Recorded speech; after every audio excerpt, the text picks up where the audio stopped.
Hello guys, कैसे हो आप सब लोग। तो स्वागत है आपका हमारे चैनल पे जिसका नाम है अकाउंट्स की पाठशाला। लास्ट की दो वीडियोस काफ़ी अच्छी थी और काफ़ी अच्छा आपका रिस्पॉन्स आया उनके ऊपर। तो उसके बाद काफ़ी लोगों के मैसेज आए हमें मेल पर कि टैली फाइनलाइजेशन के ऊपर एक वीडियो बनाओ। तो उन सब मेल्स को कंसिडर करते हुए हम लोग ने ये टॉपिक आज उठाया है कि टैली कैसे फाइनलाइज करते हैं, क्या क्या उसमें अपने को पॉइंट्स ध्यान में रखने होते हैं, क्या क्या चीज़ें हमें पूरी अच्छे से समझनी होती है, उनको क्लियरफाई करना होता है। ठीक है, तो चलिए स्टार्ट करते हैं। ये एक टैली है जो कि एक हमारा क्लाइंट है।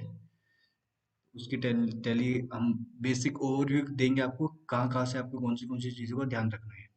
ठीक है, सबसे पहले जैसे हम पीएनएल पे जाते हैं, पीरियड सेलेक्ट कर लीजिए। जैसे मुझे फाइनेंशियल ईयर 2021 का टैली फाइनलाइज करना है। ठीक है, ये हमने प्रॉफिट एंड लॉस खोल लिया है। अब इसके बाद स्टार्ट करेंगे हम लोग सबसे पहले सेल्स से, क्योंकि स्टार्टिंग यहीं से होती है, सेल्स से। अभी यहाँ पर ये है एक सर्विस प्रोवाइडर, तो यहाँ पे डायरेक्ट सेल्स है। ओपनिंग स्टॉक क्लोजिंग स्टॉक आपको दिख नहीं रहा होगा। अगर आपका ओपनिंग स्टॉक और क्लोजिंग स्टॉक है तो वो आप मैच कर लीजिए एक बार कि लास्ट ईयर का जो क्लोजिंग स्टॉक था वो इस साल ओपनिंग स्टॉक में है कि नहीं है। ठीक है, उसके बाद फिर हम परचेज चेक करेंगे पूरे साल में। और परचेज को हो सके तो आप अपने टूए से मैच कीजिए कि जो आपके टूए में दिख रहे हैं वो आपने सारे के सारे बिल्स लिए हुए हैं या नहीं लिए हुए। उसके बाद हम जाएंगे सेल्स के ऊपर। सेल्स जो हमने यहाँ पे जो जैसे ये सेल्स थी, ये बुक करके रखी हमने सेल्स, ये प्रॉपर अपने हमें अपनी जो सेल्स R1 में जो हमने फाइल की है या 3B में जो हमारी सेल्स हमने डाली है उनसे मैच होनी चाहिए। ठीक है, अगर मैच नहीं है तो उसका डिफरेंस निकालिए, वो आपको पता होना चाहिए कि वो डिफरेंस किस वजह से है, एक्चुअल में डिफरेंस है भी या नहीं भी। तो वो एक बार मैच कर लेना पूरा का पूरा R1 से आपका। उसके बाद अगर क्लोजिंग स्टॉक है तो वो आप मैच कीजिए कि आपका जो एक्चुअल स्टॉक है वो आपके क्लोजिंग स्टॉक में आपकी बुक्स में दिख रहा है कि नहीं दिख रहा है। ठीक है, अगर नहीं दिख रहा है तो उसको मैच करने की कोशिश कीजिए। उसके बाद हम आते हैं डायरेक्ट एक्सपेंसेस पे। तो ये एक सर्विस प्रोवाइडर है, तो यहाँ पे इसके मेन जो एक्सपेंसेस है वो सैलरी के हैं। ठीक है, तो सैलरी इन्होंने पूरी बुक की है, हम लोग पूरी सैलरी चेक करेंगे अच्छे से। अब सपोज ये जो इनकी पूरे साल की सैलरी है, इन्होंने अलग अलग जगह की अलग अलग उससे नाम से सैलरी बुक करके रखी है। हम पूरी की पूरी सैलरी चेक करेंगे अच्छे से बुक है कि नहीं है। ठीक है, उसके बाद फिर हम जैसे ESI PF है ये चेक करेंगे कि जितना ESI PF होना चाहिए उतना बुक है कि नहीं है। उसके बाद हम नीचे जाते हैं, ये हो गया हमारा ट्रेडिंग अकाउंट। ठीक है, अब आते हैं हम लोग PNL पे। अभी जो हमारा ऊपर जो था वो ग्रोस लॉस था उसमें 19 लाख का। ठीक है, वो कैरी फॉरवर्ड हो जाएगा नीचे PNL में। उसके बाद हम लोग यहाँ पे जो एक्सपेंसेस हैं एक एक करके हम अपने चेक करेंगे कि प्रॉपर एक्सपेंसेस बुक हो रखे हैं नहीं हो रखे। अब मेनली जो इस पे अपने को ध्यान रखना है वो रख रहे हैं जो हमारे रेगुलर एक्सपेंसेस होते हैं। सपोज कीजिए जैसे रेंट है, सैलरी है, इलेक्ट्रिसिटी एक्सपेंसेस हैं, क्योंकि ये एक्सपेंसेस हर महीने अकर होते रहते हैं। ठीक है, अब जो बाकी के एक्सपेंसेस हैं हो सकता है मे बी वो अकर हों ना हो। जैसे प्रिंटिंग स्टेशनरी है, हमने पूरे साल का एक बार में खरीद लिया तो वो महीने में एक बार बुक हो सकता है। लेकिन जो रेंट है वो आपका हर महीने जाता है, हर महीने। उसमें कोई वो नहीं है कि आपका रेंट एक महीने जा रहा है एक महीने नहीं जा रहा। जैसे यहाँ पे रेंट हमने बुक किया हुआ है तो ये पूरे साल का बुक होना चाहिए रेंट। ठीक है, जिस मंथ में रेंट बुक नहीं है तो वो आप चेक कर सकते हो क्यों बुक नहीं है या फिर क्या रीजन था। ठीक है, ऐसे करके हम एक एक करके पूरा के पूरे एक्सपेंसेस चेक कर लेंगे कि कौन से एक्सपेंसेस अच्छे से बुक हुए कौन से नहीं हुए। जो बुक नहीं हुए उनको बुक कीजिए। उसके बाद जो अपना और भी जो भी एक्सपेंसेस आपके वो सब बुक कर लीजिए। ठीक है, जैसे स्टाफ वेलफेयर एक्सपेंसेस, अगर आपने कुछ स्टाफ के लिए कुछ खरीदा है या फिर कुछ और आपने कुछ दिया है स्टाफ को तो वो आप यहाँ पे डाल सकते हो। या फिर टेलीफोन एक्सपेंसेस हैं, आपने कोई रिचार्ज करवाया आपने, वो आप यहाँ पर डाल सकते हो। ठीक है, उसके बाद ट्रैवलिंग एक्सपेंस है, आप बिजनेस के उससे आप कहीं पर घूमने गए हो या फिर किसी चीज़ के लिए गए हो, क्लाइंट के पास गए हो, तो वहाँ पे आपके जो एक्सपेंसेस लगे आने जाने में वो आप यहाँ पर डाल सकते हो। ऐसे करके हमें पूरे के पूरे एक एक एक्सपेंसेस आपके चेक करने हैं।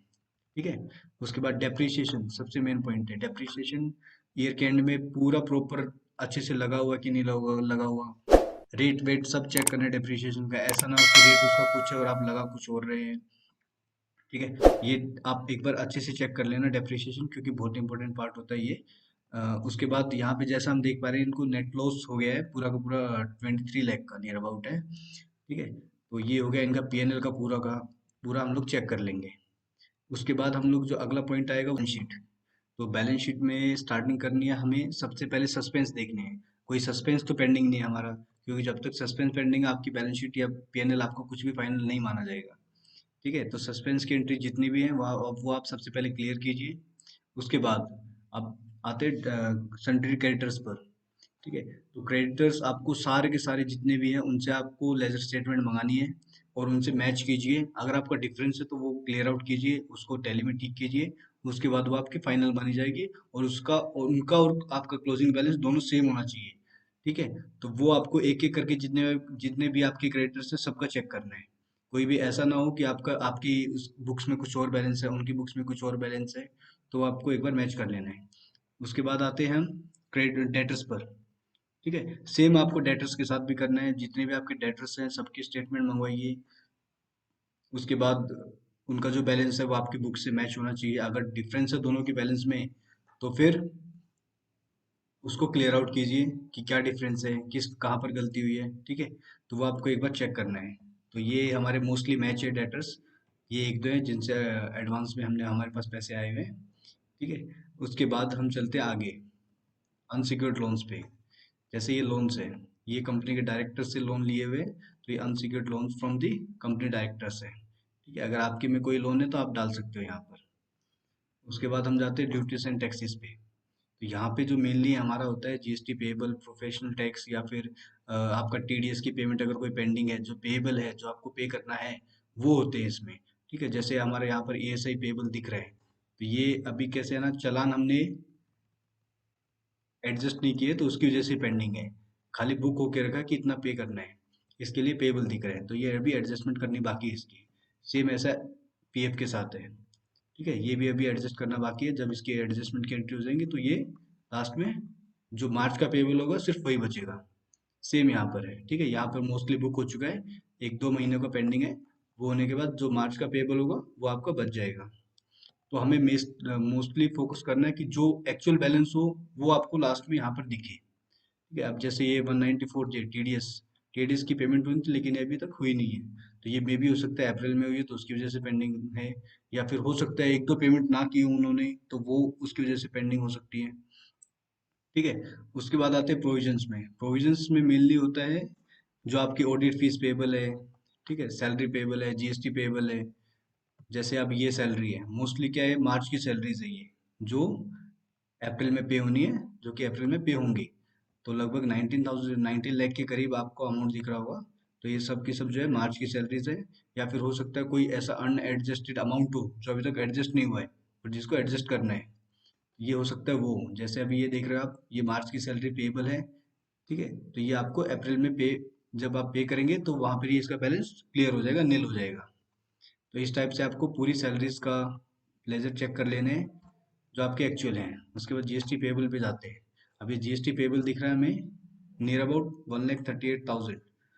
ठीक है, तो ये एक्चुअल पेबल है, क्योंकि यहाँ पे देखिए आप 1,38,723 इतना ही पेबल है, तो उतना ही हमें दिख रहा है पेबल। ठीक है, तो ये हमारा मैच हो रहा है। सेम यहाँ पर है S D S T payable जो हमें पे करना है। ठीक है, ये भी पेबल है, ये दिख रहा है, तो ये पे कर देंगे हम लोग। ओके, तो ये सब जो होना है ये अप्रैल में पे होना है, लेकिन एक्सपेंसेस कौन से, मार्च के हैं। तो ये हमें दिखाने पड़ेंगे कि इतने एक्सपेंसेस जो पिछले साल के थे, ये जो इस साल के हैं, वो जो हम अगले साल में पे करने वाले वो प्रोविजंस में या फिर पेबल में दिखाने पड़ेंगे। ठीक है, उसके बाद आते हैं हम कैपिटल अकाउंट पे। तो रिजर्व एंड सरप्लस का आपको पता ही होगा। उसके बाद जो कैपिटल्स है पार्टनर्स की, सॉरी डायरेक्टर्स की, वो यहाँ पर आप देख सकते हो। उसके बाद जो अगला पॉइंट है वो है फिक्स एसेट का। तो फिक्स एसेट हमें देखने हैं कोई एडिशन तो नहीं हुआ। अगर एडिशन हुआ तो फिर उसके हिसाब से हमें डेप्रिसिएशन अलग से चार्ज करना पड़ेगा उस एसेट के ऊपर।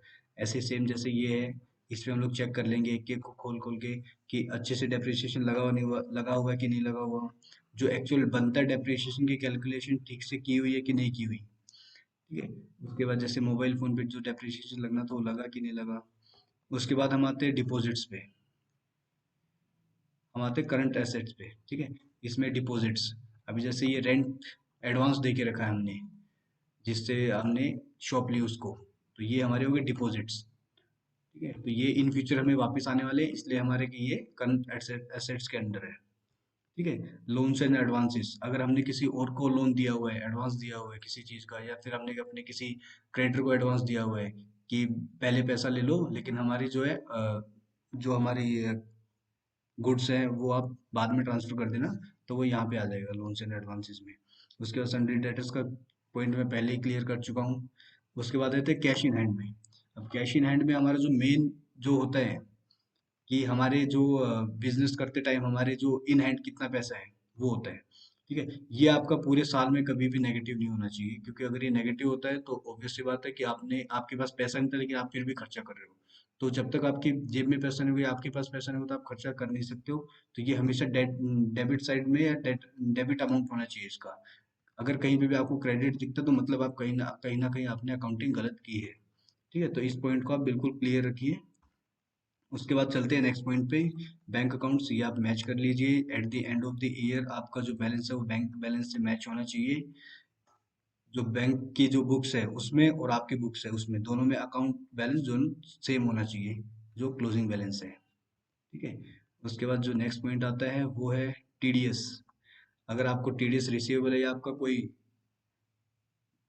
पार्टी या कोई आपका टीडीएस डिडक्ट कर रहा है, तो वो टीडीएस आप यहाँ पे बुक कर सकते हो। जब आपकी रिटर्न फाइल होगी तो वो नेक्स्ट ईयर आपको टीडीएस रिटर्न मिलने वाला है।